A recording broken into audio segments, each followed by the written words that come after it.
ग्वालियर जय रोगी अस्पताल में पदस्थ हथियारों के शौकीन एक लैब असिस्टेंट योगेंद्र परमार पर अस्पताल के ही नर्सिंग ऑफिसर पंकज पचौरी ने भाड़े के बदमाशों को भेजकर उसकी मारपीट करने और पुलिस द्वारा कोई कार्रवाई नहीं करने का आरोप लगाया है।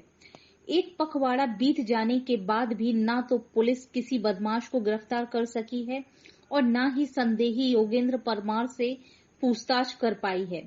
लिहाजा पुलिस के वरिष्ठ अधिकारियों से पीड़ित नर्सिंग ऑफिसर पंकज पचौरी ने मुलाकात कर न्याय की गुहार लगाई है। नर्सिंग ऑफिसर पंकज पचौरी का आरोप है कि लैब असिस्टेंट योगेंद्र परमार अस्पताल परिसर में गुंडागर्दी करता है और लोगों से अवैध वसूली भी करता है। योगेंद्र परमार को शक था कि पंकज पचौरी ने उसकी करगुजारियों की शिकायत कुछ मीडिया कर्मियों से की थी, जिसके कारण उसके खिलाफ सोशल मीडिया और दूसरे प्लेटफॉर्म पर खबर आई थी। इसी को लेकर दोनों के बीच विवाद चल रहा था। 23 अगस्त को जब ड्यूटी खत्म होने के बाद पंकज पचौरी अपने घर अलकापुरी जा रहे थे, तभी कटोरा ताल के पास आधा दर्जन से ज्यादा बदमाशों ने इसकी लात घूंसे और बेल्टों से जमकर मारपीट की, जिसके कारण उसकी एक आंख से दिखाई देना बंद हो गया है। आई स्पेशलिस्ट ने उसे दिल्ली के एम्स में रेफर किया है।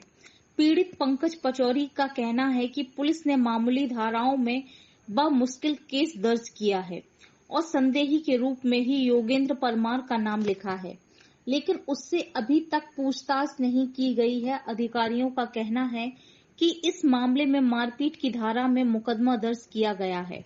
संदेही से भी पूछताछ की जाएगी। योगेंद्र परमार का हथियारों के साथ सोशल मीडिया पर एक फोटो भी वायरल हो रहा है, जिसमें वह बंदूक और पिस्तौल के साथ दिखाई दे रहा है।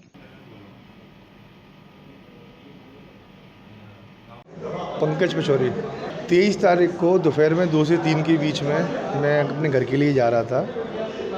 7-8 लोग आए, उन्होंने मेरे साथ मारपीट की और मेरी फेस पर, मेरी आंखों पर ऐसा अटैक किया, मुझे जान से मारने की कोशिश की गई और मेरी सीधी आंख से मुझे आज दिनांक तक दिखाई देना बंद हो गया है। डॉक्टर ने रिपोर्ट के आधार पर बताया था कि आप सीधी आंख से कभी देख नहीं पाओगे, ऑपरेशन के बाद भी आप देख नहीं पाओगे, इस तरीके से मुझसे कहा गया है और एम्स के लिए मुझे रेफ़र किया गया है।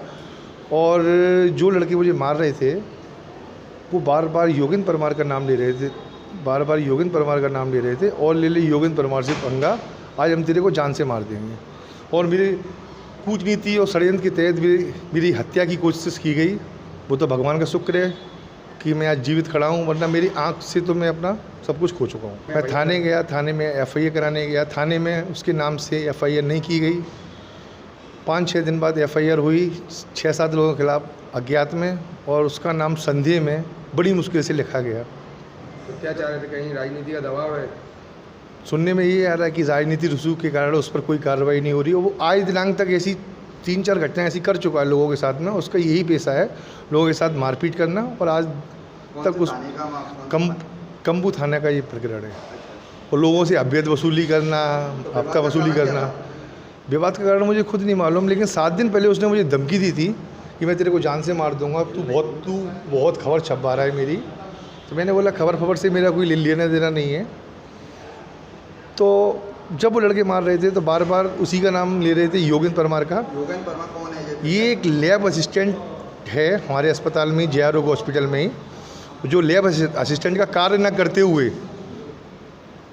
वर्तमान में आयुष्मान का प्रभारी और एम्बुलेंसों का पता नहीं क्या क्या उस पर चार्ज हैं, और अवैध वसूली करना, लोगों के साथ मारपीट करना, उसका यही पेशा है। एक व्यक्ति आया था, कोई पचौरी थे, वो नर्सिंग स्टाफ है JH में, तो उसके द्वारा जो उनके साथ एक और जो योगेंद्र परमार करके कोई व्यक्ति हैं, उन पे आरोप लगाया गया था कि उनके द्वारा पिटवाया गया है, ऐसा करके उसने आरोप लगाया था।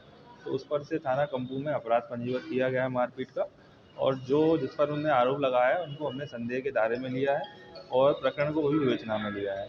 और क्योंकि मारपीट जो की गई थी उसके द्वारा बताया गया था कि 6-7 अज्ञात लड़के थे, तो अभी हमने ये विषय को भी विवेचना में लिया है कि कौन लड़के थे जिसके द्वारा पचौरी जो नर्सिंग स्टाफ है उसकी मारपीट की गई है। ये कितना पुराना मामला? अभी ये लगभग 7-8 दिन पहले का मामला होगा, जब वो मारपीट होने की वजह से हॉस्पिटल में एडमिट हुआ था। उसकी आँख में और चेहरे पे थोड़ी चोटें आई थी और उसके बाद हमने उसने थाने में FIR के लिए जब वो व्यक्ति आया तो हमने उसका अपराध पंजीबद्ध किया।